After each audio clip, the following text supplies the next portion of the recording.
Virtual arrest. ലിങ്കിൽ click ചെയ്തപ്പോൾ അക്കൗണ്ടിൽ നിന്ന് പൈസ പോയി. ഈ ലിങ്ക് വിസിറ്റ് ചെയ്താൽ നിങ്ങൾക്ക് കോടീശ്വരനാകാം. ഈ ലിങ്ക് വിസിറ്റ് ചെയ്താൽ കാശ് നിങ്ങൾക്ക് ഇരട്ടിപ്പിക്കാം. നിങ്ങളിപ്പോൾ ഡൽഹി പോലീസിന്റെ കസ്റ്റഡിയിലാണ്.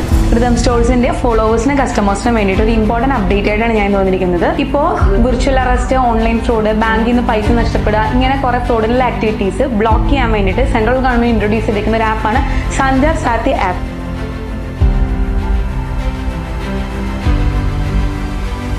ഈ ആപ്ലിക്കേഷൻ നമുക്ക് പ്ലേ സ്റ്റോറിലും ആപ്പ് സ്റ്റോറിലും അവൈലബിൾ ആണ്. ഈ ആപ്പിന്റെ ഗുണങ്ങൾ എന്താണെന്ന് വെച്ചിട്ടുണ്ടെങ്കിൽ, നമ്മൾ വൺസ് ഈ ആപ്ലിക്കേഷനിൽ രജിസ്റ്റർ ചെയ്ത് കഴിഞ്ഞാൽ നമ്മുടെ സിം കളഞ്ഞു പോവുകയാണെങ്കിൽ ഈ ആപ്പ് ത്രൂ നമുക്കത് ബ്ലോക്ക് ചെയ്യാനും തിരിച്ചു കിട്ടുമ്പോൾ അൺബ്ലോക്ക് ചെയ്യാനും പറ്റും. അതുകൂടാതെ നമ്മുടെ പേരിൽ എത്ര സിംസ് ആക്റ്റീവ് ആണെന്ന് നമുക്ക് ഈ ആപ്പ് ത്രൂ കണ്ടുപിടിക്കാൻ പറ്റും. വേറൊരു ഗുണം എന്താണെന്ന് വെച്ചിട്ടുണ്ടെങ്കിൽ, നമുക്ക് ഇപ്പോൾ ഓൺലൈൻ ഫ്രോഡുകൾ നടക്കുന്നുണ്ട്, എന്തെങ്കിലും ലിങ്കുകളോ എന്തെങ്കിലും ഓൺലൈൻ സസ്പീഷ്യസ് ആയിട്ടുള്ള ആക്ടിവിറ്റി കണ്ടു കഴിഞ്ഞാൽ നമുക്ക് ഈ ആപ്പ് ത്രൂ കംപ്ലീറ്റ് രജിസ്റ്റർ ചെയ്യാം. യൂസ്ഡ് ഫോൺ വാങ്ങിക്കുന്നവർക്ക് ഇത് വളരെ യൂസ്ഫുൾ ആണ്. അതായത് യൂസ്ഡ് ഫോണിന്റെ IMEI നമ്പർ വെച്ച് നോക്കുകയാണെങ്കിൽ നമുക്ക് ആ ഫോണിന്റെ ജെന്യൂനിറ്റി കണ്ടുപിടിക്കാൻ പറ്റും. ഈ ആപ്ലിക്കേഷൻ നമുക്ക് വെബ് ത്രൂയും ആക്സസ് ചെയ്യാം. sanjarsati.gov.in എന്ന ഡൊമൈൻ വിസിറ്റ് ചെയ്ത് തന്നെ നമുക്ക് വെബ് ത്രൂയും ഈ ഒരു ആപ്ലിക്കേഷൻ ആക്സസ് ചെയ്യാൻ പറ്റുന്നതാണ്. Thank you.